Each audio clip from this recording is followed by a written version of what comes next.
Good afternoon, everyone. I, C. Anjali Gupta, on behalf of Women and Young Members Empowerment Committee of ICI, welcomes you all in the Sky High Symposium Series 45.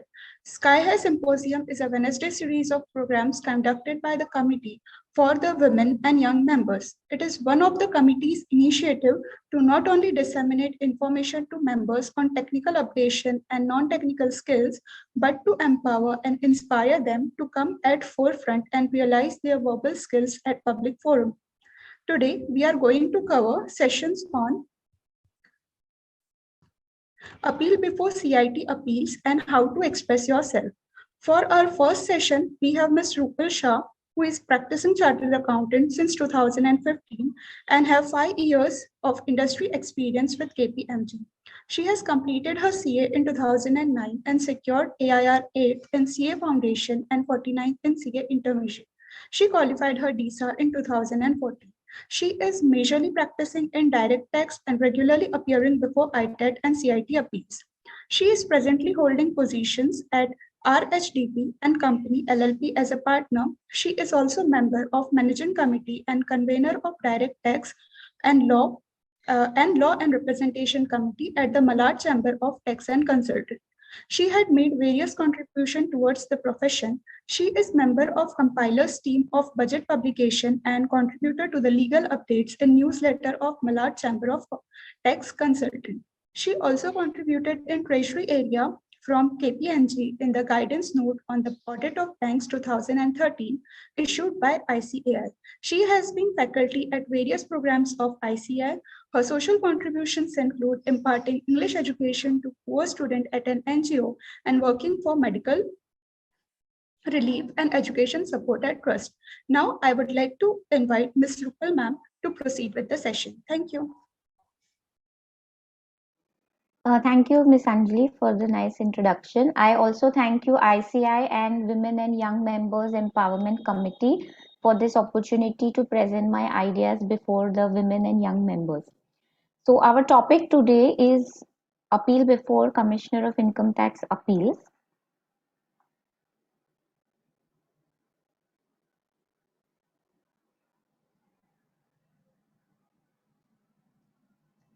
So basically, as we all know, that assessment is a stage which is done by assessing officers. Assessment can be in the form of section 143(1), which is like a CPC based assessment, like an automatic assessment done by the department. On the second hand, we might have a assessment under section 143(3), which is like a regular scrutiny assessment with the assessing officer. Apart from that, also we have other assessment proceedings such as reassessments, reopenings, etc. So if orders passed under all of these sections by your jurisdictional assessing officer is passed, and if assessee has any dispute or any issues with the order, if he has any points which have not been addressed properly by the assessing officer, there has to be a remedy available to all the assessees. So that remedy is available in two forms. One is the revision petition to Commissioner of Income Tax. Generally, the assessment orders are passed by the grades of income tax officers or additional or joint commissioners and deputy commissioners. So, if any assessment order which is passed by any officer which is below the rank of deputy CIT, revision petition can also be filed before the Commissioner of Income Tax, the jurisdictional CIT, under section 264 of Income Tax. Alternatively, an appeal can also be filed before CIT appeals. So, as CIT appeal is also generally known as first appellate authority under the Income Tax Act, because after the assessment stage, CIT appeal is the first stage where an assessee can appeal against any of the orders. Similarly, Income Tax Tribunal (ITAT) is known as the second appellate authority.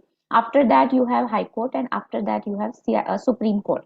So, CIT appeal and ITAT, they are the two authorities which can work on question of fact also. High Court and Supreme Court can assess or can give judgment over any issue containing statement of law, fact of law only, not on the grounds of facts.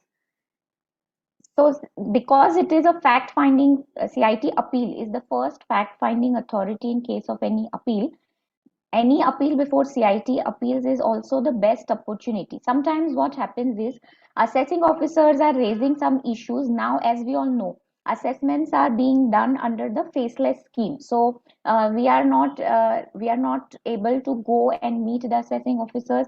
We are not able to present our case in person, except the virtual hearing. So most of the times the conclusions or the inferences arrived at by the assessing officer are reached on the basis of the documents or any submissions, written submissions that the assessee or their authorized representatives are doing.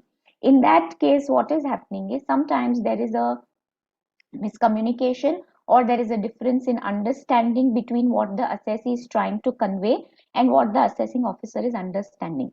So quite a few times it happens that if certain issues either they are not properly understood by the assessing officer or vice versa, the issue raised by the assessing officer are not understood by the assessee and hence not addressed correctly. So the appeal before CITA is the best and the first opportunity to regularize any such issues. If there has been this is said because you are allowed to raise any additional grounds before CIT appeal which were not already dealt at the assessing officer at the assessment stage. Also, you can present additional evidence that we will look are subject to certain conditions which are there in the following slides. You can also make fresh claims under the appeal before CITA. So if suppose for example you have forgotten to claim a very simple example like an ATG donation, if you have forgotten to claim it in your return of income and hence it is not allowed by the assessing officer also in the assessment order, you can raise this claim before CIT appeals and CIT appeals has the power to allow your deduction. So that is why CIT appeals is the first and the best opportunity to regularize any issues that are incorrectly addressed or left out, not being able to present before assessing officer. Any appeal before CIT appeals can always be filed by the assessee only. The revenue or department does not have a right to appeal. If any order of the assessing officer is construed to be improper, the CIT has the power of revision under section 263 of Income Tax Act. However, they cannot file an appeal before CIT appeals. In case of very high pitched assessment, so typically what happens is once an assessment is over, the assessing officer is issuing an assessment order, say under section 143.3 read only 143.3 or 143.3 read with 147, 148. Along with that, they are also issuing a demand notice under section 156. They are issuing a computation sheet suggesting how they have arrived at the tax liability which is denoted in the demand notice. And also along with that they are, so if you see a demand notice, it has an inherent sentence written that all demands are required to be paid within 30 days of the demand notice. So indirectly it is also a recovery notice for for the demands due. And also invariably they are simultaneously initiating penalty proceedings also by issuing a penalty notice under section 270A, that is the new penalty provisions now. So in case of if the demand is high, the assessee or the authorized representative has to initiate multiple actions. First is you have to file a CIT, you have to file an appeal before the CIT appeals if you are contesting any of the additions made in the assessment order. Second is also you have to make a stay application for the demand raised in the demand notice. Invariably, what happens is the demand that are raised, if I'm not agreeing to the additions, it will be very unjust on the part of assessee to pay these demands or even to expect. Sometimes the quantum of demand is so huge. Sometimes the financial position or the liquidity of the assessees are not good, because of which they are not able to pay the entire demand required. Also, there is a CBDT office memorandum by which it has been clarified that if we are going for CIT appeals, we need to pay only 20% of the total demand asked under section notice under section of 156, and the balance 80% demand is assumed to be in abeyance till the appeal is decided by CIT appeal. So if the one advantage of filing an appeal before CIT appeals is also that it automatically gives you a stay for 80% of the demand raised in notice under section 156. Also, if the demand is very If the demand is very high, you can also apply to AO for early hearing, so that you have early disposal, where we are not even able to pay the 20% demand subject to financial liquidity issues or financial problems or anything. Also, we should not forget to reply to the penalty notice initiated by the AO, because if that remains unaddressed or unattended to, even a penalty order can follow, and then you might have to file an appeal before the CIT appeals for this penalty order also. So this was the brief background regarding what all entails or how exactly CIT appeal functions. Before going into the technical aspects of CIT appeal, I have structured the presentation into four parts. One is the homework, which preparatory steps or a homework kind of a thing which you need to do before filing an appeal before CITA. Statutory provisions or the technical points of appeal before CITA. The e-filing procedure, because now, as we all know, all compliance is based or is done through the e-filing portal, and even the hearing has been shifted to faceless mode. So these are the four broad categories of my presentation today. First, I would like to cover some preparatory basic steps or homework, you can say, before you go for filing an appeal. All this material or all these steps will help you to keep ready what all you might need, not only at the filing stage but also at the hearing stage. Sometimes what happens is some consultants or clients, while filing the appeal, they are filing the appeal based on the assessment order, and grounds of appeal are also being drafted, etc. But when actual hearing comes, when you are supposed to submit the documents and provide your contentions, your submissions, case laws, that time the entire preparation or the entire effort needs to be started afresh. And in the meantime, if the chartered accountant is being changed or the representative is being changed, then that trail is completely lost. So rather than doing half of work, it is advisable that before filing an appeal, we are ready not only with the details required at the time of filing, but also with the details required at the time of hearing and representation before the CITA. Up till the order of up till the stage of CIT appeals order, whatever information which may need, I will share the list with you, should all be kept ready and after due analysis. So the first step always is to read the assessment order, not only once but twice, because our assessment orders are generally quite lengthy, running into 15, 20, 30 pages, depending on the issues and the complexity of the problems addressed in the assessment order. Because all said and done, the entire CIT appeal proceedings will enunciate from assessment order only, whatever issues dealt or not dealt by the assessing officer, all of that you will come to know from the assessment order. So reading of the assessment order is the first basic step that we have to do before we proceed for filing of CIT appeal. Second most important aspect is there are certain timelines under Income Tax Act, which we will see in the forthcoming slides, within which you have to file the appeal after the assessment order. So the due date is not linked to the date of order. The due date in the act is linked to the date of receipt of order in the erstwhile era, and now to the date of service of order. So under reassessment or CPC proceedings, the receipt of order is on mail, and generally it is on the same day. So date of order and date of service of order is usually the same. So you have to count the number of days allowed, including this date of service of order. So you should in advance know the due date of filing the appeal, so that you are well prepared ahead of your schedule, and you do not have to cancel, you do not face an issue of delayed appeal. Also, you should call for all notices issued. Generally, when any assessment is being done by the assessing officer, they are issuing notices under section 143(2) and 142(1), where they are calling for additional information. Sometimes even show cause notices are being issued. So you should have a copy of all those notices and even the replies that are submitted by the assessee. If required, you can make a table of the various dates when 143(2), 142(1) and show cause notices were issued. What was the due date given by the Income Tax Department to reply to those proceedings? And what was the date when the assessee whether they actually replied, whether there was no reply given. All these facts should be noted down in your working paper or in an Excel file.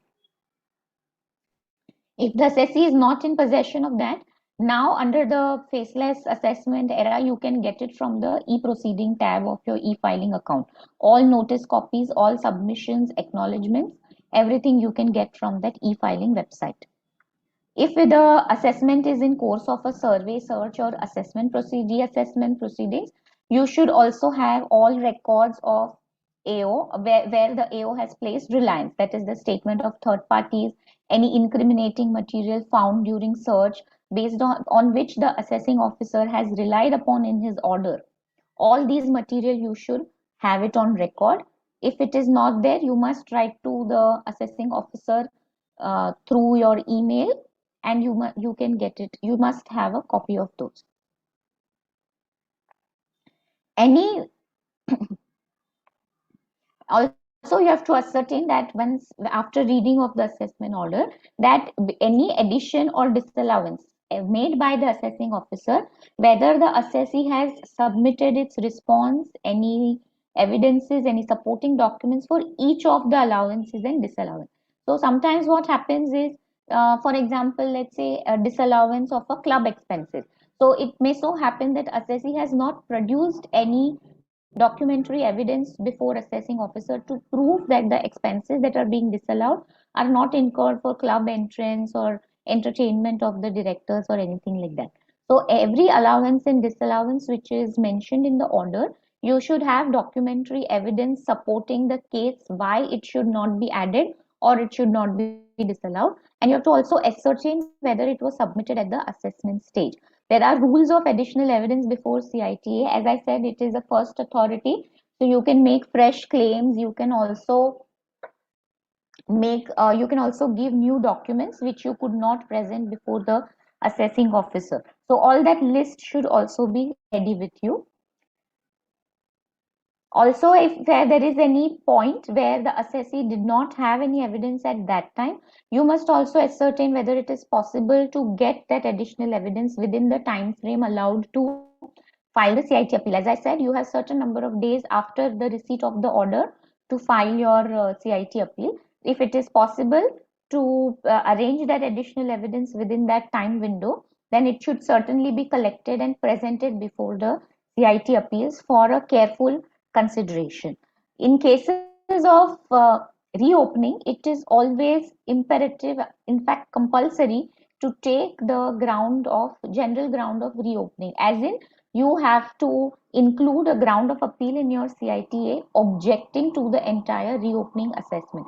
As I said, this is the last authority where you can raise additional grounds which are not dealt with in the assessment stage. So sometimes what happens typically in case of notices under section 147 and 148, the AO assessing officer has initiated the reassessment proceedings.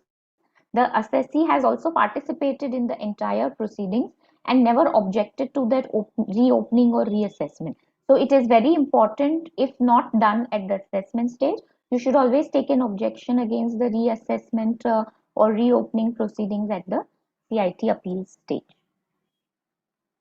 Now I will just cover certain statutory provisions which govern the functioning or the entire mechanism of appeals before the CITA. 246A section 246A of Income Tax Act has a list of appealable orders.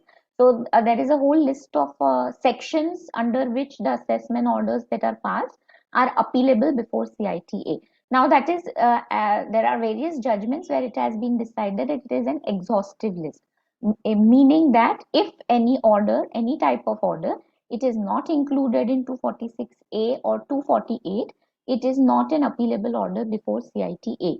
In that case, you have to directly go to ITAT, or first you have to approach the CIT for revision under 264. If that remedy also doesn't work, then you have to go before the Income Tax Tribunal. Subject to, even Income Tax Tribunal has a section where a certain number of orders are only allowable to be appealed against. So if the order does not fall in that category also, then the direct resort that you have is filing a writ petition before the jurisdictional high court. So section 246A and section 248 are giving the orders which can be appealed against. Section 249 gives the format of form of appeal which you need to file before the CITAs before starting of any of the appeal proceedings. Appeal procedure is given in section 250 and power of CITA is given in section 251. Rule 46A, filing of additional evidence. As I said, we are allowed to file additional evidence against the CIT. Those rules are mentioned in Rule 46A of the Income Tax Act 1961. So there are two sections primarily under which you can file an appeal before the CIT appeal. One is the order passed by assessing officer under 143.1, 143.3, so on and so forth. I'll explain in detail in the next slide. Second is under section 248, against the order passed if any assessee is denying its liability to deduct the TDS under 194.5, that is the provisions related to non-residents. So then you can file an appeal under section 248. For other purposes, you can file appeal under section 246A.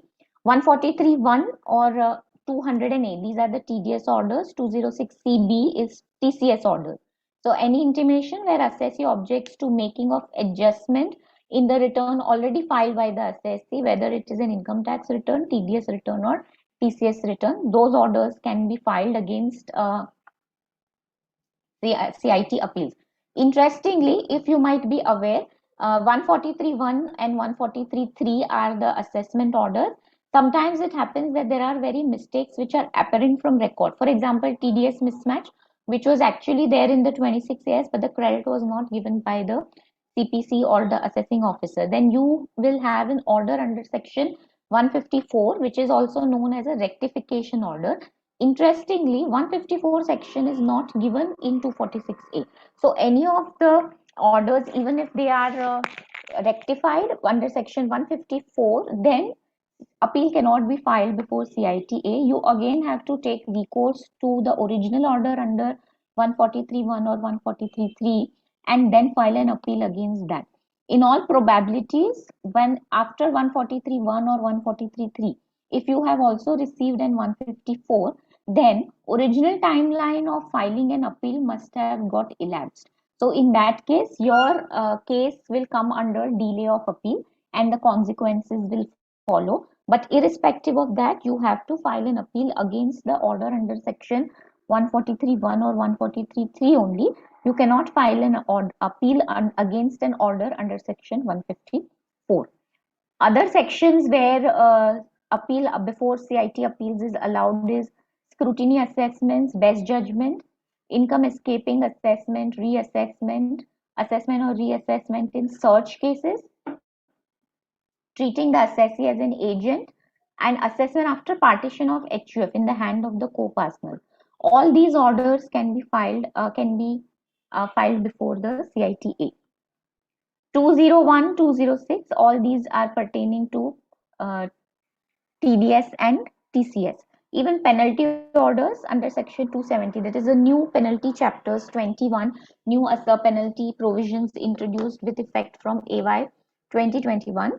All these can be appealed against before the CIT appeals.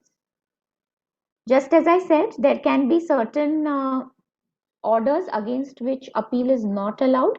Order under section 197, that is for non-deduction or lower deduction of TDS.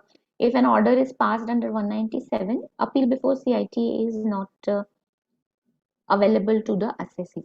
Interest charged under section 222. Now section 222 is a section for levying interest on a tax demand which is already accepted by the assessee. So this, what happens is typically we get 30 days of time to make the payment from the date on which the demand was raised. Now if assessee is paying that demand beyond 30 days, additional interest is also levied under section 222. So any order levying interest under 222 is not appealable because interest under 222 will arise only if you have made the original tax payment. If you have made the original tax payment, it is assumed that you are accepting the liability or accepting the charges, allowances, disallowances or addition to income which was made in that order. So once you have agreed to that order, then a mere levy of additional interest for delayed payment is not an appealable order before CITA. If you have any issue with the incorrect calculation of interest under 222, the direct remedy available to you is a writ petition before High Court. No objection by the assessee to the rectification of assessment order. So if an 154 has been done on the assessee's consent and there was no objection by the assessee thereon, then appeal before CITA is not possible. Assessment made on agreed basis. So sometimes the assessment in case of say involving international transaction or multinational groups, agreed assessments are being made where both parties are agreeing that okay, this information is there or this information is not there, based on which on an ad hoc basis we are making certain adjustments to the assessment. So where an assessee has already agreed to the adjustments made in the assessment order, then they do not have a recourse to the appeal filing before CIT appeal. Time limit, as I said, there are certain time limits within which you have to file an appeal before CITA from the date of service of the order, not from the date of passing of the order. Invariably, now both are same, but if you have a case where you have received an email 1 or 2 days after the order is passed, then the date of email becomes the date of service, because nowadays all orders are being served on email. Another interesting query that is being dealt presently is, suppose you do not get the order on the email on the same day. Say, for example, the assessment order was passed on yesterday, that is 21st March. The assessee has not received the order till date, today, that is 22nd March. However, as we all know, we are also getting SMS from the income tax department whenever any notice letter or an issue letter or any order is being passed for the assessee. So if the assessee received an SMS on 21st itself saying that an order under section 143(3) is passed in your case, will that SMS amount to service of order, or the date when I actually got the order in my email inbox will be considered as date of service, is a debatable issue, and it will be decided on case to case basis on the merits of the case. So safely to assume, if you have got an SMS on the earlier day and if things are in our hand, we must consider the 30-day time limit that is available between under section 249 to be starting from the date when we received the SMS also. So appeal relating to assessment or penalty, we have 30 days time from the date of service of notice of demand. So as I said, every assessment order is accompanied by a demand notice under section 156. So 30 days time period is considered from the date of the demand of notice. Invariably, the date of assessment order and the date of demand notice is the same. So you have to file an appeal under 30 days of the service of notice of demand. Under appeal under section 248, that is any assessee denying the liability to deduct tax under 195, the time limit allowed is 30 days from the date of payment of taxes. And in any other case, 30 days from the date on which intimation or order sought to be appealed against is served. So 30 days time limit is overall similar. You have to consider the date of service of order in this 30 days time period. Sometimes it may happen due to inadvertence of the assessee, or you do not have that additional evidence required to present your case before CIT. There is a certain delay in filing these appeals, so you are not able to file the appeal within 30 days of time period. So then what is the recourse available in the Act? So under section 249(3), there is a provision where CIT appeal has been given the power to condone the delay in filing of the appeal by assessee and decide the case on the merits of the case. So wherein the appellant has sufficient cause, basically you should have to explain the reason why there was a delay, and the CITA may consider it if they find it genuine out of the control of the assessee or the authorized representative, they may condone the delay. Appeal form in such cases has to be accompanied by a letter for applying for condonation of delay and also an affidavit narrating the reasons for the delay, authorized and solemnized by the authorized representative who is eligible to file or sign the form 35, that is for appeal before CITA. So, condonation, if there is a delay in filing appeals, you have to present two additional documents.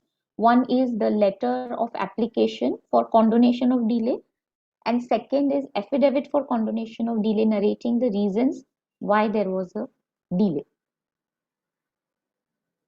If, however, CIT appeal passes an order rejecting the condonation application, then assessee has a right to file an appeal against such order before tribunal, that is ITAT. So there are certain general principles for condonation of delay. It should sufficient cause must be liberally constituted. So CIT appeals are generally having a very lenient view against any condonation of delay. Generally, it is allowed apart from the fact that it is a malified intention on the part of the assessee or its intention was to jeopardize the revenue or take undue advantage of that delay. If there are no such type of occurrences, the CIT appeals are generally condoning the delay and deciding the case on the merits of the case. Technical faults versus cause of justice. So technical fault, sometimes the site is not working, the person is out of, the authorized representative is out of station. All those kind of reasons for delay are being condoned for the cause of justice, so that rather than deciding the entire case just for the delay part, the CIT appeals are going ahead and deciding the entire case on the merits of the case. Length of delay is immaterial. So whether you have a 1 day delay or a 1000-day delay, we have cases, there are several case laws available where delay up to 3900 days, that is more than 10 years also, is being condoned. But the underlying condition is that your reason for delay should be bona fide and it should not be to jeopardize the interest of the revenue. Litigant never benefits by resorting to delay. Now, if I am delaying the filing of an appeal, obviously I am not paying the demand. Even if I'm paying the demand, I'm losing the opportunity cost of that money deposited with the revenue authorities. If I have not deposited the money with the revenue authorities, and if I have not filed the appeal also, it means that the demand stands accepted. So I'm also incurring interest liability on that demand. So it is assumed generally that the assessee does not benefit by delaying the filing of appeal. In fact, the assessee is in more loss if they are delaying the filing of the appeal. If no malified intention, as I already said, if there is no malified intention on the part of the assessee, delays are generally condoned. However, they are always making it a point that condonation is an exception. It is not a rule. Some examples I have given, which you may include for condonation of delay. This must be strictly and factually applicable to your case. Please do not give any reasons just for the heck of it, because if you are not able to substantiate your reason for delay with supporting documents or through circumstantial evidence. So, for example, you are writing that the director of the company or the CFO of the company was suffering through serious illness and we were not able to file the appeal. It should be able to be corroborated from hospital records, from medical records, etc. Because though I said that CIT appeal takes general liberal view in condoning the delay, sometimes they might ask for the documentary evidences. So that time, if you are not able to substantiate that, then the condonation application may get rejected. Lack of proper knowledge, you may sometimes assessee can give the reason that there was the assessee or the authorized representative did not have proper knowledge and therefore the appeal could not be filed. Absence of due guidance by the consultants, facts surfacing at a later date. So suppose you required your any of your claims in the return of income were denied for the want of approval from income tax. For example, a gratuity trust. Suppose any contribution made to a gratuity trust approved under section 3615 is exempt in the hands of the company, but in the year in which you made those contributions, the approval was awaited. So obviously, assessing officer, they take a stand that they deny these contributions. But if you get this approval after the completion of assessment, you can go ahead and file an appeal against that. So this fact or this approval has surfaced at a later date than the assessment order. So then you can file an appeal with delay also, and hopefully the delay will be condoned. Reconciliation of various accounting items. Sometimes, for example, in electricity industry, most of the times we get our bills on an estimated basis. After 1.5 or 2 years, then all these adjustments are made in our bill. Of course, as a consumer, we are very small and we do not pay attention to all these adjustments, but it also affects the electricity company.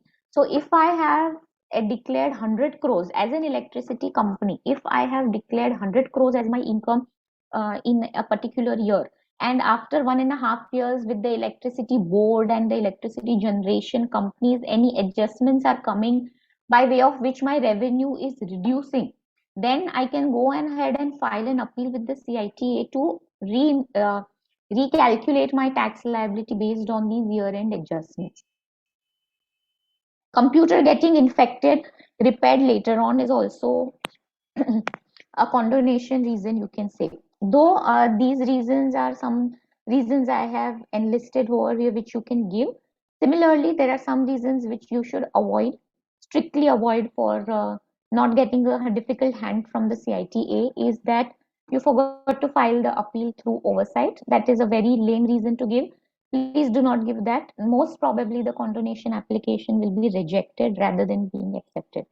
Also, you should never write wrong advice by CA, and therefore we did not file the appeal, because it may backfire on that CA also, and ultimately doesn't serve your purpose, because the CIT appeals generally take this stand that okay, your advice given by CA was wrong, but that doesn't absolve you from the consequences of it. So both eggs will hatch. Even the CA will be in a soup, and even the company will not be able to not be able to pass through the condonation application. So this part was pertaining to the condonation of delay application if we are not filing CIT appeals within the 30 days time period allowed. Just excuse me.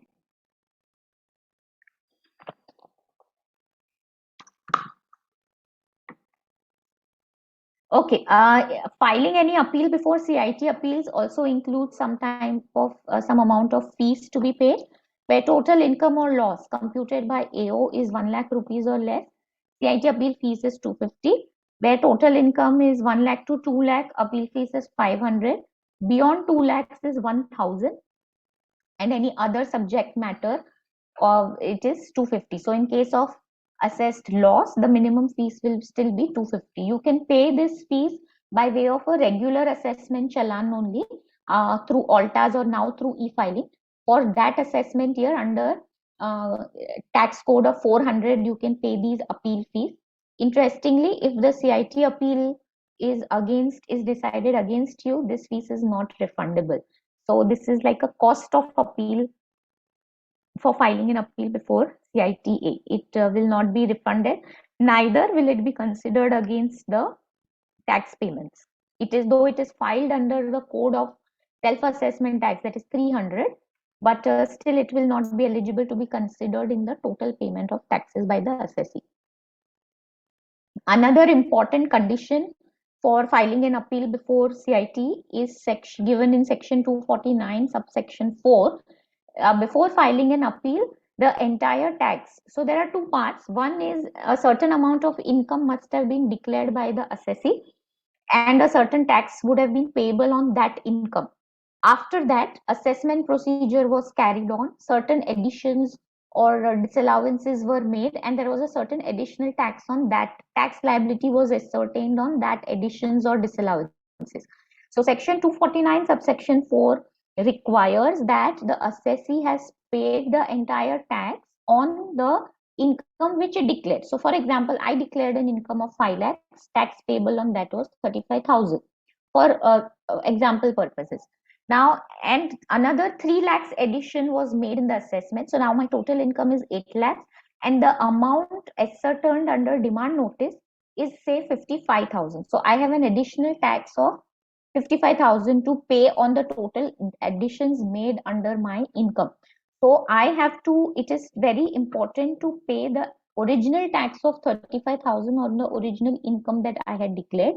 Without that, I cannot file an appeal before the CITA. So if the return has been filed, then you are required to pay the entire income tax. Where return has not been filed, assessee has paid an amount equal to the entire advance tax. So anyway, by 15th March, you are supposed to pay the entire tax liability by way of the advance tax. So in both cases, whether your return has been filed or whether your return has not been filed, you are required to make the full payment of tax, which is payable on the income that is declared by your own self, not on the additions. On the additions, we just discussed some time back, you are required to pay maximum 20% of the demand or raised under the assessment order. After that, there is an office memorandum issued by CBDT somewhere in, I don't remember the year, but that is readily available on the internet. Then you are required to pay only 20% of the demand. Also, in case CIT appeal has been given, though the condition of section 249 subsection 4 says that the taxes should have been paid, CIT appeal has also been given power to exempt the assessee for a good or a sufficient reason.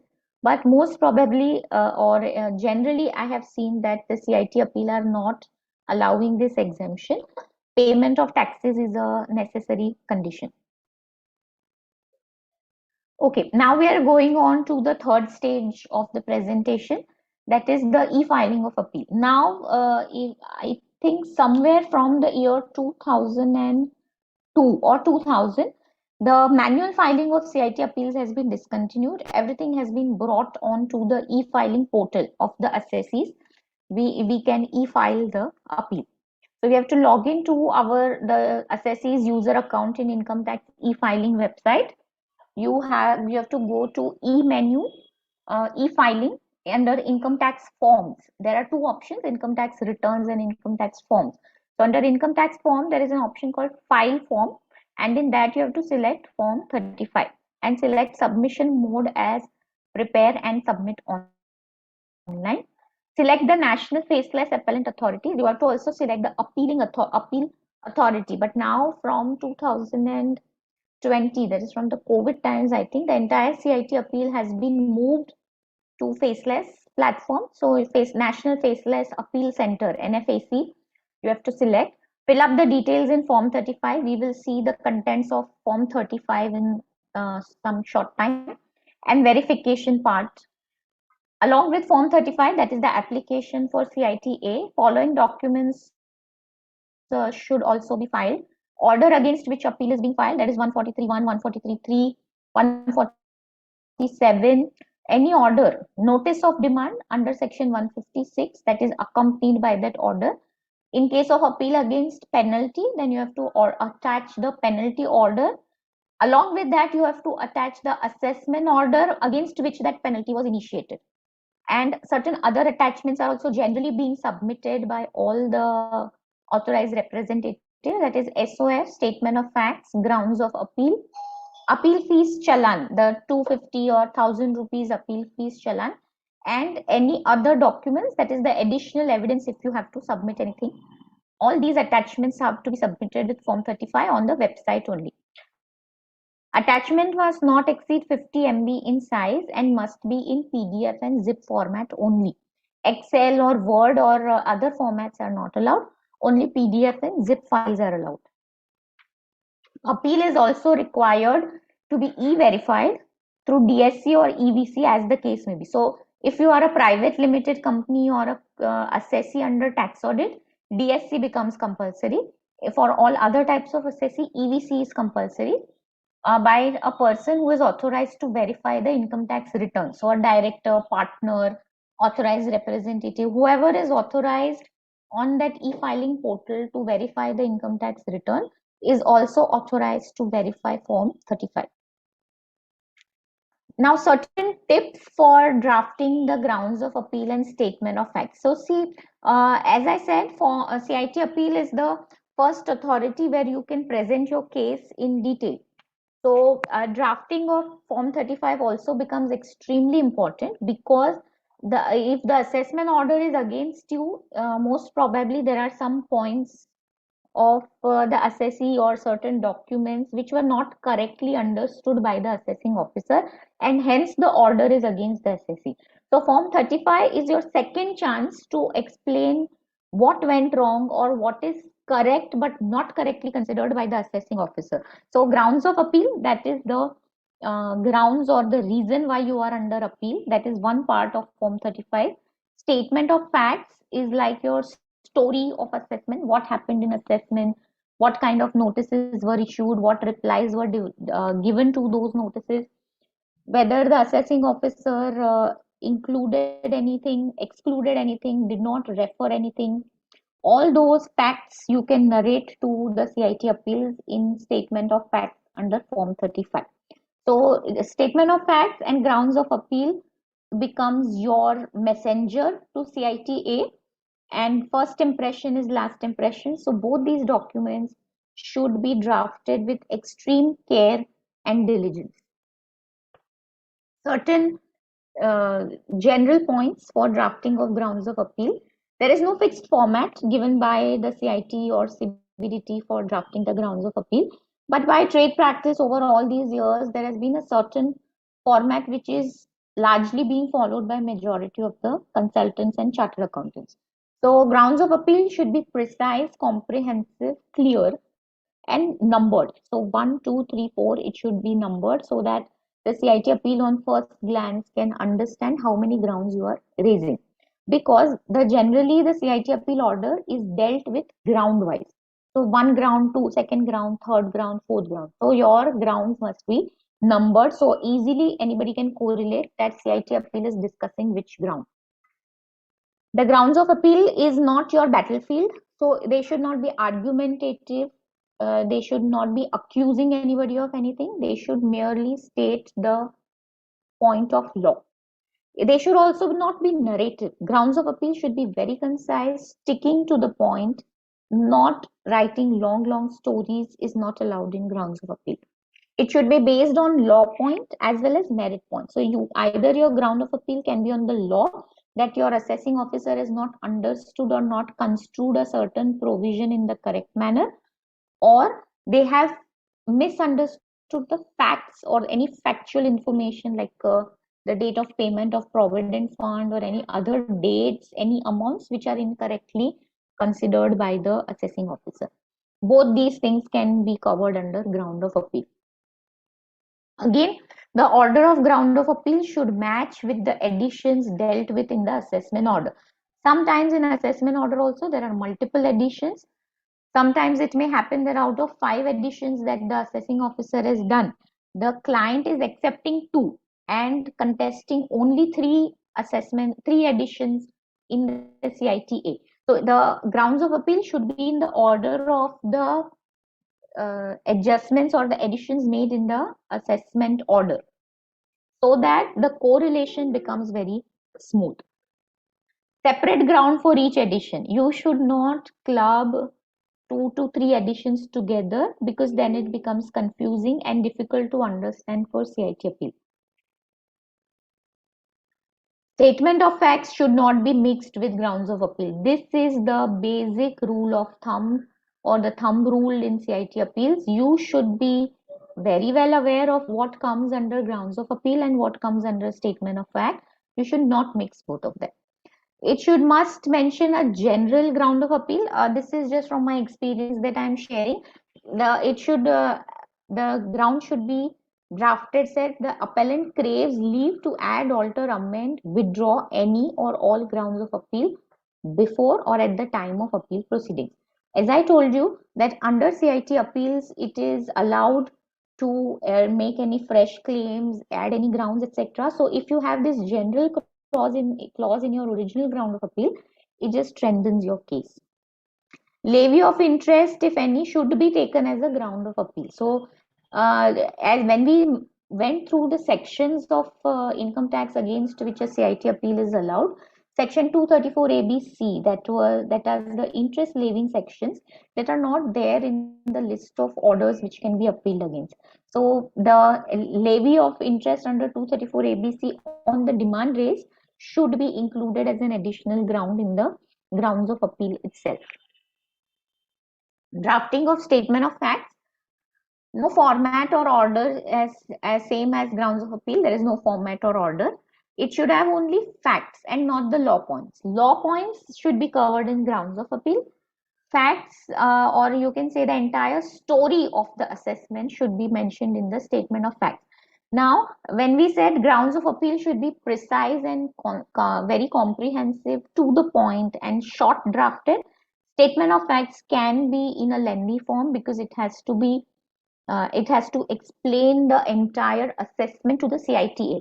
What happened, what the assessing officer said, what the assessee replied to that, what was the assessing officer's contention. All that story should come out in the CIT appeal. Having said that, again, you should not, the statement of facts should not become a novel. It should remain like a statement, not a novel or a submission. So though you should, even though you are supposed to describe everything, you should still try to keep yourself brief, exactly covering the points that you want to, and not beating around the bush. Again, here the language should be very soft and very sober. It should not be in an argumentative form.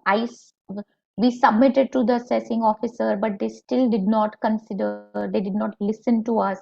All those kinds of language should be avoided. Facts should also cover the facts which are not considered by AO. As I said, sometimes the assessees are making submissions, but AO, either they are not considering that or they are not understanding that. So if anything like that has happened at the assessment stage, it should be clearly brought out at the statement of facts. Actually, I consider CIT appeal as our examiner. In CA also, we are told that the more presentable the paper is, the more easy it is to check, you will get more marks. So your statement of facts and grounds of appeal, the more they are in a lucid manner, to the point, not very lengthy, then the CIT appeal is expected to understand your point better. And first impression being last impression, if he's impressed by your Form 35, his first notation about you becomes positive, and the outcome of the appeal also gets positive. One more thing is, assessing officers generally do not appear before CITA. All the submissions and everything is from the assessee side. So he is more interested in listening to you. It is up to the assessee or the authorized representative to make that interaction interesting and enriching for the CITA, and not make it as a nightmare or something that is thrusted upon them. Statement of facts should be comprehensive and complete, so nothing should be missed out. Though I said that it should be to the point, but it should also be complete. Another interesting debate that is generally discussed is whether any additions or any issues that are dealt with in the assessment order. Most of the times we have case laws or higher court decisions that are decided in our favor. So all these legal decisions, whether they should be mentioned in the statement of facts, personally my view is these legal decisions should not be included in statement of facts. They should be included in the written submissions when we are making at the time of hearing before the CITA, and not at the time of filing of appeals. So Form 35, it has to be, this is the form. Statement of fact and grounds of appeal are the two main or ingredients of the Form 35, but there are certain other aspects also that are asked in Form 35, like PAN, address, email. Another important information which you have to give in Form 35 is any other appeal that is in progress before CITA or ITAT for the same assessee, because of which the CIT appeal comes to know. Sometimes there are issues of, say, ATP in cooperative societies, ATIB in businesses that are dealt with year on year. So across 4, 5, or 8 years, the assessee is having same type of disallowances. Only amounts are changing for all the years assessees before appeal. So it is important to give the details of all these appeal in the form 35 whenever you are filing. You have to give even the details of the challan fees paid, that is the BSR code challan. Certain special characters which I have shown on the screen, like a hashtag, end, percentage, etc. These are not allowed in form 35. So whenever you are drafting your statement of facts and grounds of appeal, please be careful to not include these special characters. This is the format of form 35. I have covered all the main aspects which are required for filling form 35. As I told you, if we have not filed any, if we were not able to file any evidence before the CIT appeals, then we have a chance, before the assessing officer, we have a chance to file that before the CIT appeals, which is given in Rule 46.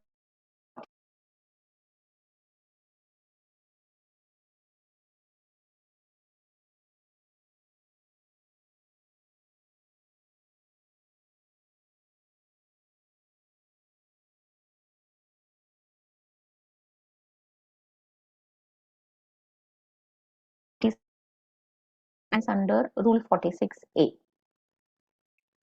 or where the order appealed against without giving sufficient opportunity to the appellant to add evidence, then even you can put all those grounds, all those evidences as additional evidence under Rule 46A.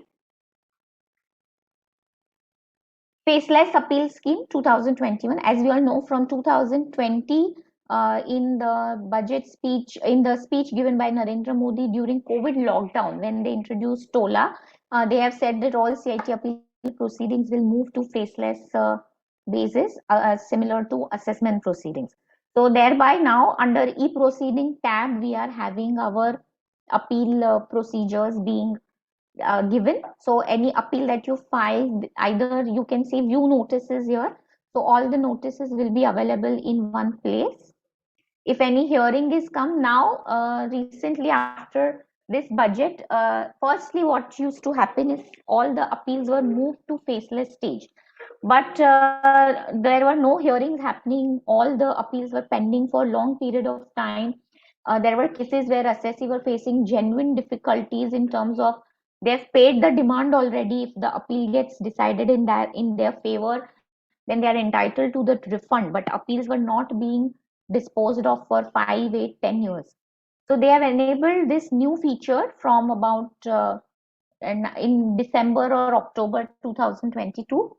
Enablement of communication window. So now there is a two-way communication possible. Assessee, if they want any early hearing letter, earlier in the physical era, assessee was able to file an early hearing application before the PCIT. So now under the faceless era, they have introduced this. Here you can submit your response for early hearing or adjournment, anything. This is for a two-way communication window between the assessee and the CIT appeals. Whenever any hearing notice under section 250 is being issued, you have three tabs. View response. If you have already submitted a response, then view response will come. If you have not submitted a response, submit response tab will come here. Notice copy, you can always download from here. And if you want an adjournment, then you can download here. Now, you can also ask for personal hearing through video conferencing in terms of Rule 12, Sub Rule 2 of the National Faceless Appeal Scheme 2021. So in that you get another tab of saying seek video conferencing. You can put your application there. There are certain criteria available over there, that material is not considered or the matter is complex and so on and so forth. So in those conditions, you are allowed to claim video conferencing. This is the screen which comes whenever you are submitting any response to the notices. Seek video conferencing tab comes here if you have requested for a video conferencing. Last but not least, in the budget 2023, Nirmala Sitharaman ji has made an announcement that till now we have always had the post of CIT appeals, that is Commissioner of Income Tax Appeals, but now they are going to introduce Joint Commissioner and Additional Commissioner appeals, which will dispose of small appeals against the orders that are passed below the rank of ACIT. That is all the orders passed by ITO and small appeals. The criteria of small appeals is not mentioned in the budget memorandum. Probably it will be added when the budget bill gets precedence assent. But now we will have additional post about 100 new joint commissioners to be deployed so that the disposal of CIT appeals is faster. The and one more thing to add is the CIT appeal not only has the power to reduce the demands, but they also have the power to enhance the demand in the raised in the assessment order. So one has to be very careful while dealing with CIT appeals. In fact, it is generally being shared that CIT appeals are second assessing officers only because they have the power to annul, set aside, even enhance, even accept any new claims, or they can enhance the demand also. So the proceedings before CIT appeal are definitely taxpayer friendly, but at the same time they should be dealt with very critically and very strategically, because it is the first appeal stage, so it forms very strong basis of foundation. Suppose your claim is not accepted at the CIT appeal stage, and if you have to progress to ITAT and then to High Court, the entire proceedings which were conducted before CITA becomes a very firm ground for how the proceedings will be conducted before ITAT and High Court. So that is all from my side. If we have any questions, we can take them now. Yeah. First of all, I would really like to thank Rupal Shah ma'am for taking such an informative session, which gave us ground reality regarding CIT appeals and also the e-proceedings which are recently introduced to us. And I'll also take a moment to thank our chairperson and vice chairperson of this committee to take this initiative further. And thank you for upgrading our knowledge at comfort of our own house. And I would also let's start the interactive sessions. We have few questions, Rupal ma'am. Yeah. So Shubham from Mumbai has a question that how to frame ground of appeals against 143 intimation. As such, intimation is correct based on what has been filed in return of income, but the actual facts are very different. So first of all, whenever any 143(1) order is passed, your first ground of appeal should be that the 143(1) order ought not to have passed, or the returned income should have been accepted as it is. In order to suggest you further ground of appeal, I would need some basis of what exactly was the disallowance made in that 143(1) order. But your ground of appeal, if any, suppose any single issue is passed, most commonly for AY 1718 to AY 1920, all PF adjustments were made in 143(1) based on the tax audit report. So for your first ground of appeal will be that returned income should have been accepted. Your second ground of appeal becomes that based on the information given in tax audit report alone, the adjustment cannot be made in 143(1).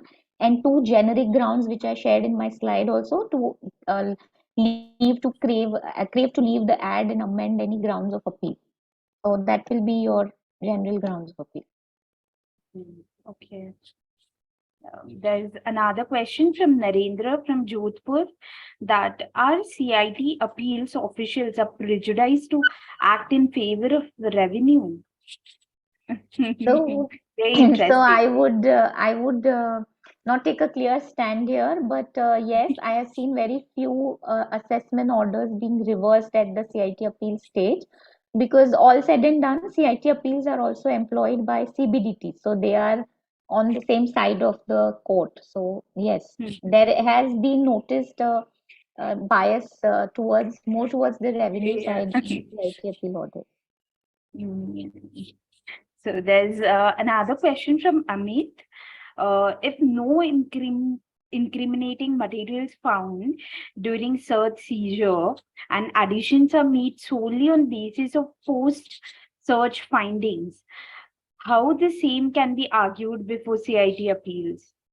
Right. So first thing, in order to make your case strong, you should take base of any objection which you have raised which you might have raised at the assessment stage. Because now in the faceless assessment era, first a draft order is being shared to you. So definitely whatever must incriminating material, if not available, and any post search evidence is being relied upon, the assessing officer must have mentioned it in that order. So if you have objected to the draft order, it will be Mm. definitely work more in your favor. All having said that, you can always present your case before CITA also, that all these materials which AO has relied upon were never Mm. given to us. So suppose if they are relying on somebody's statement, you should always have a right to cross examination. So if all that was not given to you, you can argue on violation of principles of natural justice and definitely contest the additions. Okay, so even if no material is found in the first stage of search, still it Correct. gives powers to AO that they can still proceed ahead with the No, so findings. it doesn't give powers to them, but Okay. unfortunately, nothing stops them also. So As what we have is defense in our good as hand. seems. Yes, yes. Okay. So there's one more question from Jyoti. How can we find case laws relevant to our appeals? Okay, so first, if you are regularly in litigation practice, you have to subscribe to some service providers like Taxman, Mhm. Tax Sutra. In that, they have functionality that if you access section wise, they are having case laws both in favor of revenue and in favor of assessee. However, if you have a small time litigation practice, because these subscriptions can get a little costly, then you can generally do a Google search. There are certain free services also like itatonline.org, Tax Guru, Case Mine. All these are free websites that are giving case law references. Okay. I guess everyone has noted that. So there's one more question which is very relevant. That is earlier or any past case reference on the subject that they are submitting the appeal. Is it necessary to submit Sorry, I didn't understand that. any past case reference on the relevant subject for Hmm. which appeal has been made? So Okay. is it necessary to submit those case references as well? So if that case pertains to your own case in any earlier years, then yes, it should be included in the statement of fact. For example, something as common as treating rent income between house property and business income. So year on year, you will have same Yeah. issue. So if that addition has been made, for example, in AY 1920, but right from AY 13, 14 or 12, 13, you are in appeal at all stages, or conversely in one particular assessment year your stage was accepted, then definitely it should be mentioned in statement of facts. If however you are taking basis of cases decided in some other assessee's case, I would suggest you restrict it to your submission stage and do not include it in form 35. Okay. Good. So much knowledge from an expert. I guess all the questions are done. Thank you, Rupal ma'am. Thank you very much. Thank you to ICI again and Women and Young Members Empowerment Committee also. Thank you very much. Thank you. So friends, here there is time to have the second speaker, the second slot, and I am here to address all of you as a chairperson, the Central Council member, C. Preeti Saula, chairperson of Women and Young Members. I would say now Excellence Committee, because yesterday in our management committee of ICAI, we have approved the change of name. So we requested our president, sir, we are already empowered and we do not require now more empowerment, no more. So please rename this committee and the empower word specifically to excellence, and it was unanimously accepted what we had requested. So now the committee and tomorrow we have the council meeting, and the name will change and approved by the council as Women and Young Members Excellence Committee, because I believe that we all are doing excellent work, and it's whether it's work at home or work in office, in the profession, we are actually performing the best. Women are more dedicated. And however, we found that at leadership positions, women are much, much less as compared to the male members. If we see at the associate level, manager level, associate director level, but if we see at very high CFO level or CEO level or the director level, the ratio of women is much lesser than what we have. We have about 29% of women members. There are about 380,000 chartered accountants. But if we see the leadership positions, the women are very less. And it is our endeavor at WIMEC to motivate and see that our women fraternity gets the platform to present themselves. And that is why we have started this series of Sky High Symposium. And I'm very happy that today is the 45th episode of this Sky High Symposium. Very soon we will touch the 50, the Golden Jubilee, and see so many new, otherwise I would have never known the Rupal is delivering the best on the litigation, or Sonakshi is best to showcase you how to present yourself. There are so many moderators like Pratna and Simran Pooja and all of them. So friends, this is the platform which has been given to all of you. We have today audience more than 1,600 members who are watching this, who are learning this. And I request all this audience to please come and join every Wednesday, 4 to 6. Please block your calendar and ensure that you gain a much, much more what we are putting our efforts, the Shanu, Ruchi and Jaya from Office Institute. We are putting a lot of efforts to organize this kind of programs. This year, we are also have a lot of agendas in our mind. We are also starting with some newsletter. So along with the speaking opportunity, we want you to give the writing opportunity so you can give your articles on and written. And I have requested in the editorial board, we will have Women and Young Corner in our main CA ICI journal also, and it was readily accepted. So if you have, we have theme-based journals, ICI journals. So if you wish to contribute to the article in our ICI journal, right, please feel free, connect and contribute. We also have, we are also planning to start our own committee's journal, the newsletter, where we request you to please contribute. We are also planning to start the series, a specific series on income tax, on GST, on INDES, on FEMA. So different series will give you in detail what you learn if you want to specialize and start your career in the specialized subjects. So there's 4 to 5 series we are going to start. So please enroll. Very soon we will come out, maybe by next month, we will come out with this series also. So again, we are also planning to start the ICAI Women Achievers Awards. So you may enroll, make yourself to that level and enroll for the Achievers Award also.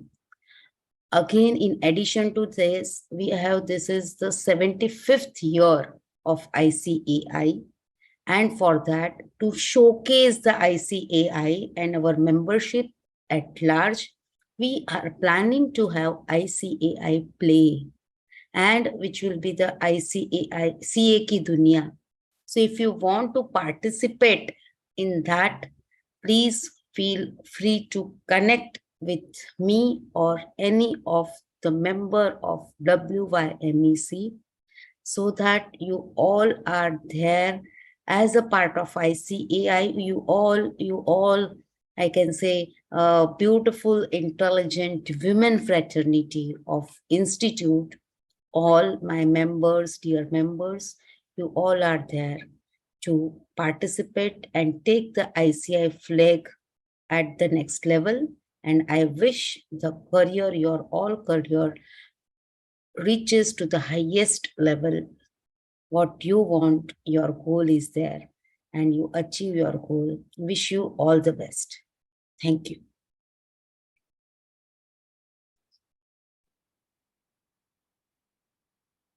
Thank you for your kind words, Preeti ma'am. Now I would like to introduce our next guest speaker, CA Sonakshi Samtani. CA Sonakshi Samtani is currently working as an operational risk analyst with Morgan Stanley. She has 3 years of experience in internal audit and risk assessment. She is not only an enthusiastic being, but is also very creative and likes to explore new places. I wholeheartedly welcome you, ma'am. Yeah, thank you, Simran, for the introduction. Am I audible? Yes. Yeah. Yes, you're audible. Yeah. Hi, everyone. Thank you for joining. Thank you for inviting me for this session. I am glad to be a part of this. And I have, so for the topic for today is how to express yourself. I have prepared a small presentation. Just allow me to share my screen and let me know if it's visible. Visible. Yeah. Yes, Okay. it's So we have a very famous saying by Nelson Mandela, which is live life as though nobody is watching and express yourself as though everyone is listening. Self-expression as expressing your thoughts and feelings, and these expressions can be accomplished through choices, words, or actions. So it is very important to express your thoughts and views clearly.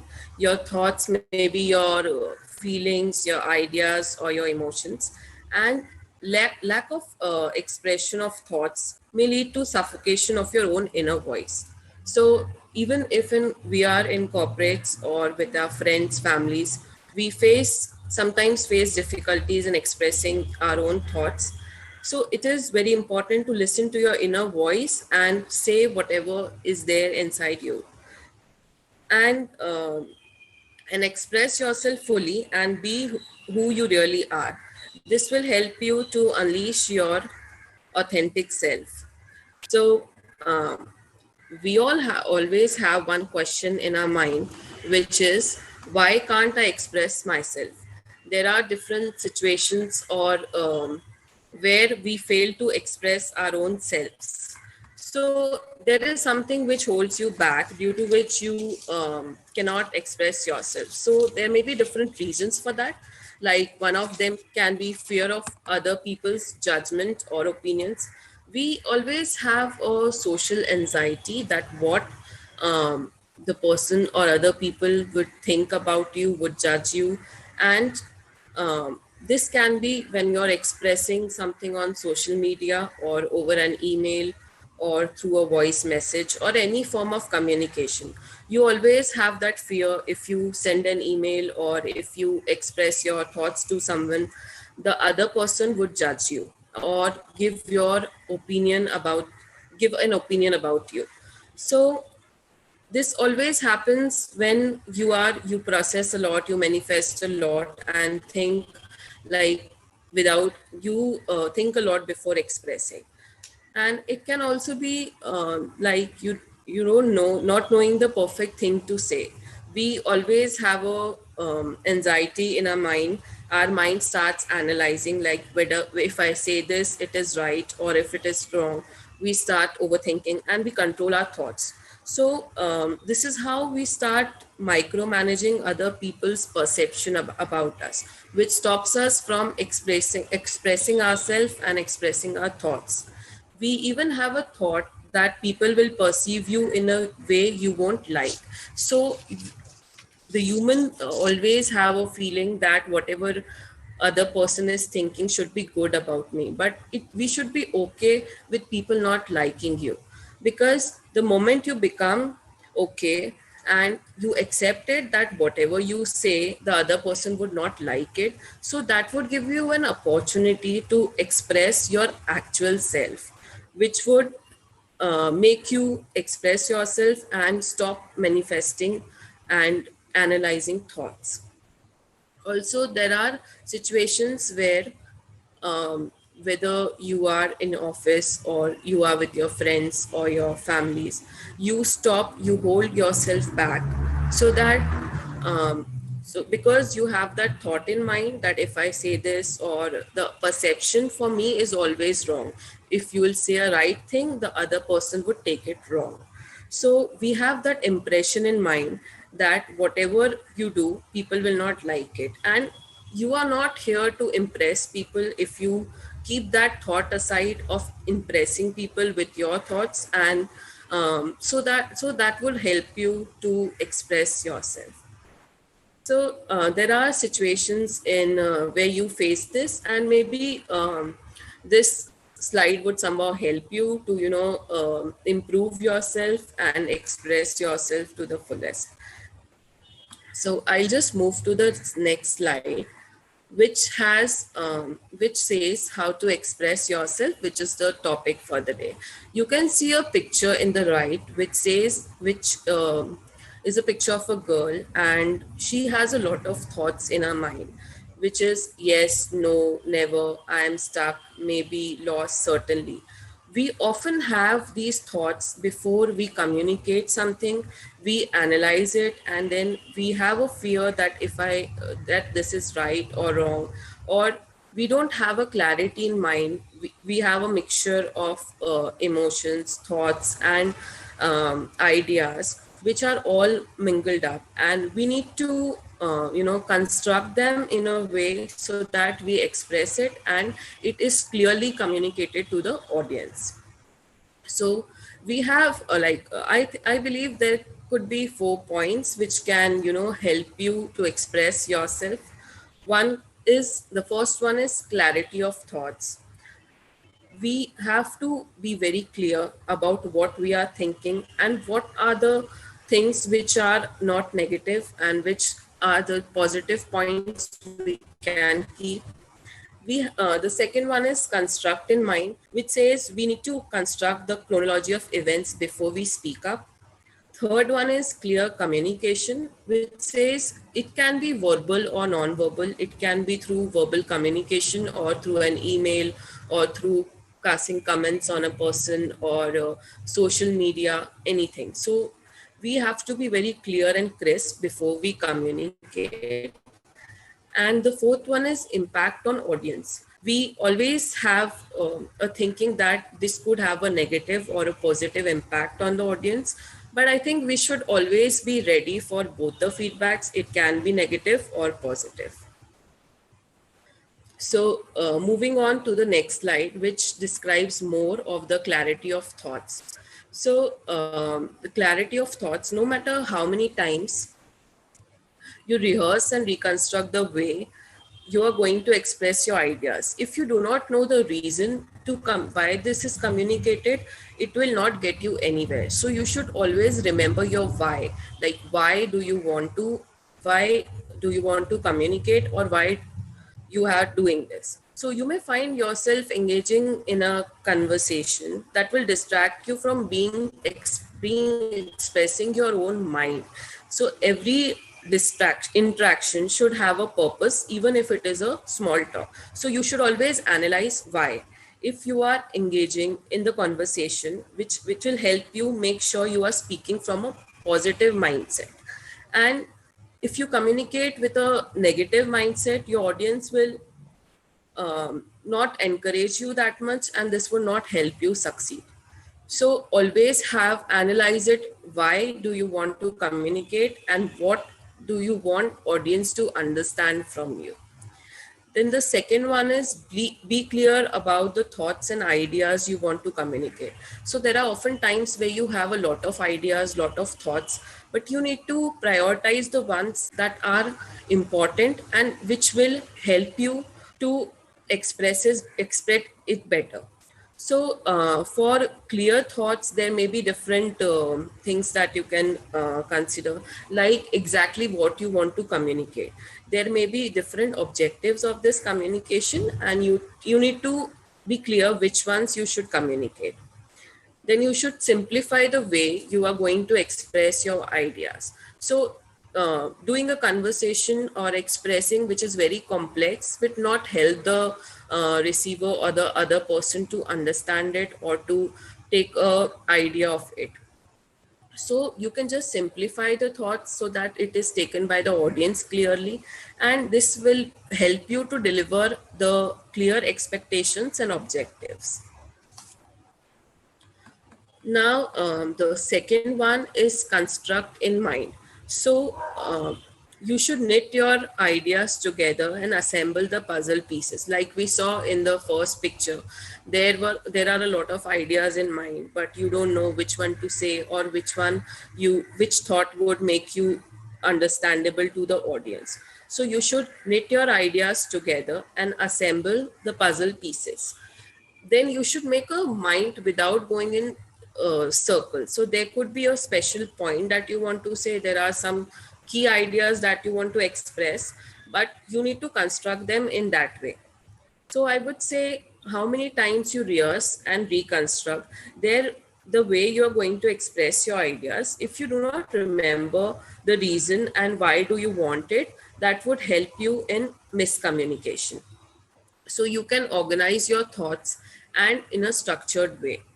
Then you can translate into sentences. So there can be a lot of ideas, but you can construct them into proper sentences so that you know how to communicate. Then keeping in mind on how it will have the impact on the audience will help you structure your thoughts. There may be 2 key points that you want to discuss first so that the audience, drives attention in what you are speaking, and then you can say the non-key points which are not relevant, but you want to say it so that it makes some relevance. Then the third one is clear communication. So now so in the first step, you have decided your ideas and then you have constructed in a way. So now you're ready for the communication. You know what type of communication, what type of ideas you want to communicate to the audience. So here we have first point, which will be clear and concise. So you have to do a very clear communication. You have to articulate your thoughts clearly, and because your speech is the reflection of your thinking. So what you were thinking in the first pointer, you had a thoughts, but now you know how you have to communicate. So it can be verbal or non-verbal, but then it should be a clear and concise. It should not say it should not use a language which is not easy to understand, and it should be simple and direct. So make it as concise as possible and get to the point and move on. Then the second pointer is enunciate your words. Now, oftentimes we are nervous and anxious, so we speak very quickly and our words come out garbled. So there is a way when you can give some pauses in your communication and focus on enunciating your words so that the listener can understand what you are saying. Then you can emphasize on the prioritized items so that your message is loud and clear. So this communication can be through, if you're writing an email, you need to address the person, you need to greet them, then give a thank you at the end so that the person so that the conversation is engaging. And then you can list the pointers so that it is very clearly, it is not a, very subjective way, just a paragraph or something. It should have some pointers so that it gives a clear understanding in a concise manner, in a crisp way, so that the person or the audience is aware that this is what you want to communicate. Then the third point is often we lack doing, which is use body language effectively.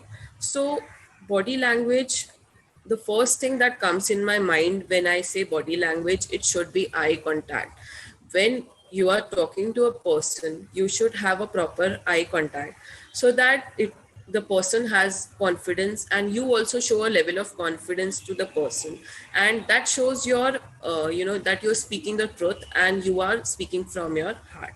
So if you are developing eye contact with the person, with the audience, while it is a one-on-one communication or you are talking to a huge audience, then you need to shift eye contact from one person to another when it is a huge audience, so that it doesn't make it monotonous for the person that you are speaking just to one person.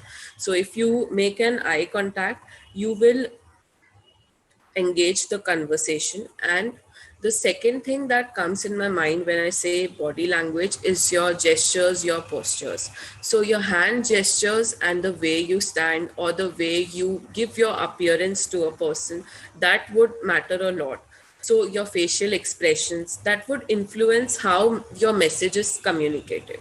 So there are often times when a person is, when a higher peers or your higher manager comes and greet you or meet you in office, you should stand at your place. So that gives a, respect, and that could help you in communicating in a way which shows your gestures are also perfect, and you can use your hands to communicate. And there are a lot of ways, like you meet your friends, you give a handshake, so that person, whenever you talk, that person gets engaged in your communication, and that shows the level of confidence, like you don't fear of talking to them. So I think that would be using a body language effectively would be that. So now the fourth pointer, that is, so now if you see, you have now communicated whatever you have, whatever you analyze, whatever you constructed. Now the thing is how the audience takes it. So it is impact on audience. So the first one is negative or positive. So you should always be ready for negative, positive feedback both. There may be times where the person is not happy or not satisfied with your communication or the way you communicated. Either it was too short or either it was, not that impactful. So you may be ready for the negative. Like you can always accept negative feedbacks as a way to improve yourself. And if you get a positive, that should be like a good one, because the audience is able to understand you and they are engaged in your communication and whatever you say. So there are often times where we get emails from our higher authorities saying that we are not satisfied with the way you have attended or you have presented the mail or something. So it always gives you an area of improvement. Like suppose you can always engage with them and ask them, like, if this has a negative impact, then how do I improve it, so that you can prepare a draft email and ask your manager to see it, so that it gives you an area to improve.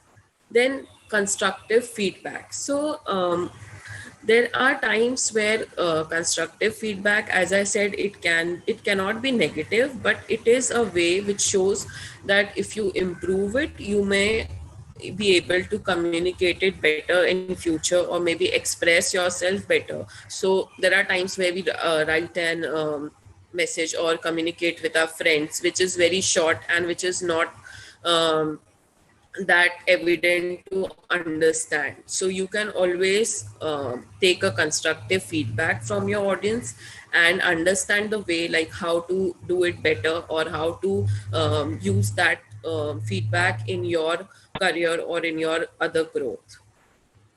Then the third is listen, understand, and reiterate. So since effective communication is always based on how well the information is exchanged in the communication, so listening and having full understanding before responding is very essential.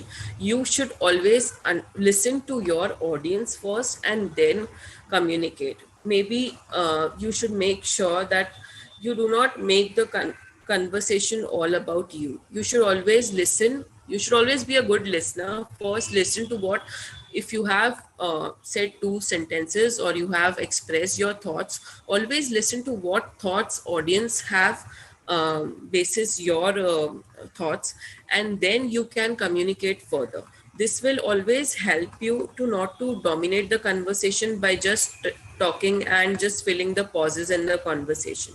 And it will not prevent you it will prevent you from not understanding the other person. If you give a chance to the other person to speak, like there are often situations where we end up just saying and not listening.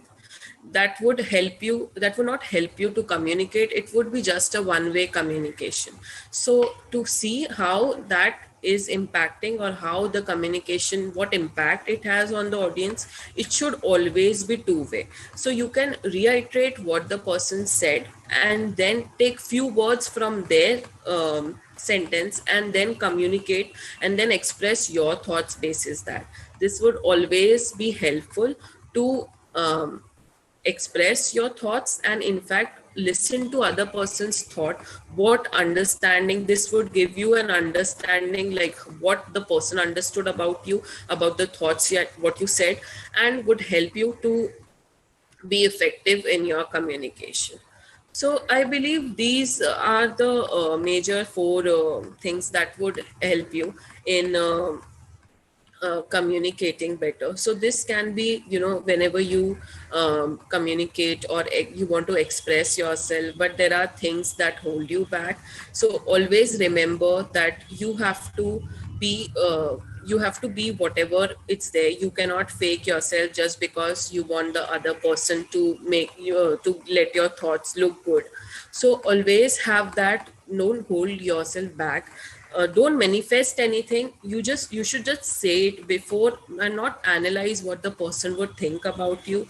And this would give you an opportunity to express yourself better, reiterate your ideas and what emotions you have. Holding back will always give you analyzing, and you will end up saying nothing. So, and this is not only when you are communicating with your friends or in official communication. This would also help you to take it in your corporates and then see it like how it works. So I hope these 4 pointers will help you. Now, what the purpose of this presentation, like taking a topic which is more of a general, had many points in back of my mind. So I would just like to, highlight the takeaways that I feel were helpful from this session. So there are times where you fail to express yourself like we discussed. So you can always prepare yourself in advance for any discussion. So there are, like, if I take any situation from the corporate, you know that if you're done anything wrong and how would your manager or your boss react on that. So just prepare yourself for how the boss may react before you meet with him. If you have a project you want to discuss, so you can think about the type of questions your boss will ask and what critical comments he may make. Like, there is one point that he or she would always be questionable about. So you can prepare yourself better for that. And if you visualize the situation before it happens, this can be in your personal life or professional life, you should just visualize it like if it has happened before with you, just visualize it in the same way. And it will help you to imagine and understand how they might react. And you will be apt to feel defensive in the actual situation. So if you prepare for it, if you just visualize, I'm not saying analyze it, but then visualize it so that you are well prepared for that, for any type of discussions. This can be in your personal and professional both. If you suppose if you have an escalation email from your office which says that this is what you have done wrong or that, so you can just visualize it like what were your weak points, what made you lack that, and how you can improve it, so that you are well prepared for any discussion which is happening post that escalation email.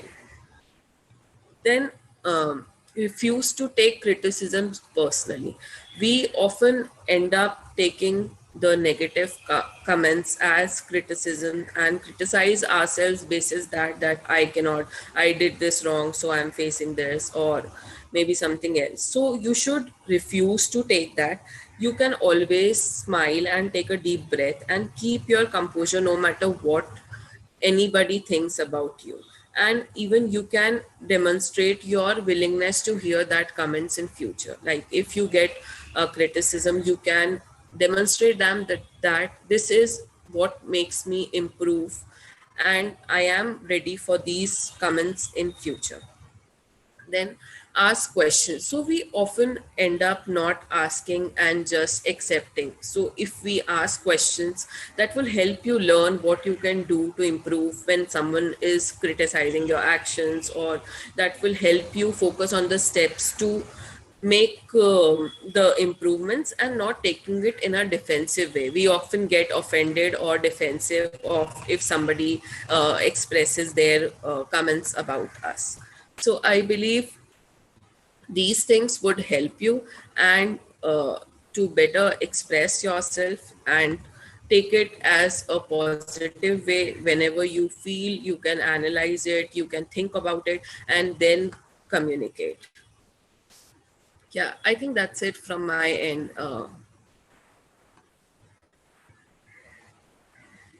We can take questions. Yeah. First and foremost, thank you so much, Sonakshi ma'am, for giving us such a wonderful deliberation on this topic. One of the participant has asked, I think a lot of things to speak while expressing myself, but could not speak 50% even. So can you please give certain tips to that particular participant? Yeah, sure. So if you're not expressing, that means there is something which is holding you back. There may be some situation that happened in future where you got a negative feedback, or you are very much influenced by what the audience or what the receiver of the information is thinking about you. So like I said, you need not to think about what other people are judging, and just be yourself, or accept it that whatever you do, whatever you say, the other person would take it in a negative and think that you are wrong. So keeping that, and then you can follow the steps that I mentioned. You can just construct your ideas. You can if it is in your corporate or with your friends, families, you can discuss with them, take their feedbacks, that what do you think is wrong, and why, what holds you back in not expressing. Thank you so much, ma'am. I hope the participant would now be able to express herself more nicely than she used to do before. Ma'am, one question. We are living in a social media era. In that Yes. particular era, many times what happened, people get trolled for any kind of comments or any kind of a picture posting or something like that. So how do we take that criticism in a positive way, ma'am? Okay. So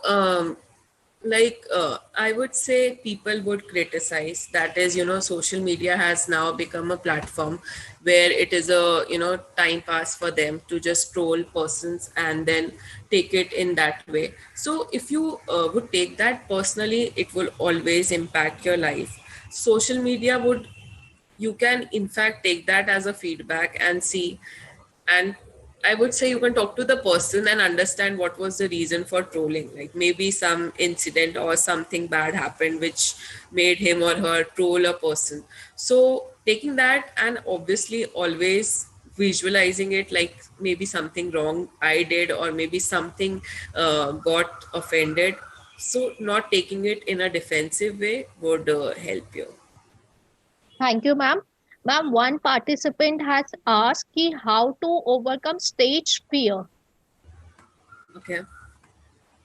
So, frankly saying, stage fear is one thing we always face. You can always, do practice, prepare points. You can, I remember looking into the mirror and then, speaking and thinking that nobody is watching you would give you that. You can make eye contact with people. If you're not comfortable making eye contact, you can look towards the wall or somewhere, but you can just see the mirror and practice it so that it gives you confidence. Ma'am, one more question. Yeah. How to talk to new people, stranger during travel with the purpose of making new connection? Okay. I think it is always difficult for people who are introvert or who hold themselves back to do this, but maybe you can look for something which is common. I mean, if I'm traveling in a somewhere and I came to know that the person is also studying CA or is a chartered accountant, so that would be one common point that I can pinpoint, right? That would give me a way to initiate the conversation. So I think I believe taking that common point, if you get something which is if you get to know, it is not necessary that the person you will be will get to know what the person is, but still you can take something in common to initiate it, and maybe that may end better if you initiate it or communicate it in a better way. Thank you so much, ma'am. Ma'am, one more question. Yeah. My problem is I speak faster. How can I improve in this matter? Okay.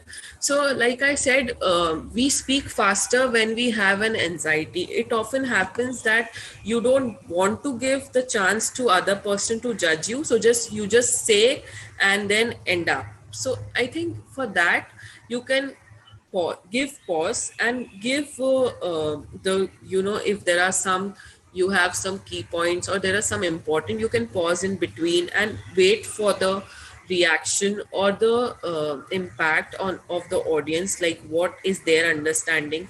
So giving small pauses in your sentence would make you understand, and it would in a way give you confidence to see what other person is thinking and whether what you're speaking is right or wrong. Thank you so much, ma'am. Ma'am, one more question. How can we practice for public speaking at home? Okay, so like I said, public speaking, there is one way that we all use right from our childhood is that the mirror thing. So you can, prepare a pointers, and then not just the pointers, you can address the audience looking at the mirror, and then you gain confidence. If you have, so in public speaking, we often fear to make the eye contact, which I totally agree. So in that case, there is one thing you should not force yourself to look at people, but you can find some way which is like looking at the podium or looking at the fan or the wall and then speaking. So if you do eye contact, but obvious you will be scared, but then if you do it in a way that would maybe help you for public speaking and in fact in communicating. Thank you so much, ma'am. You have given such a nice celebrations that many people are asking from where can we download the PPT. So I think that shows how much influence this particular speech has done on the participants. And I hope all the participants have got their doubts cleared, because now we don't have any more questions here. So I would once again thank you, Sonakshi ma'am, for the wonderful deliberations that you have given. As there are no specific questions left, so I would like to now end the session. And before parting away, I would like to thank Preeti ma'am, the chairperson of Women and Young Members Empowerment Committee, or I should say the Young Members Excellence Committee. I would also like to thank Abhay sir, the vice chairperson of the committee, and a very special thanks to all the participants who have been there right from the beginning till the end, to all the coordinators, to the support team, to the technical staff of the ICI and the committee, who all have made a great effort in making this program a very wonderful and a successful program, because people have been there right from the beginning till the end, and their posing of questions show how much they have interestingly participated in this particular program. Thank you so much. And now I would request the technical team to close the meeting, please.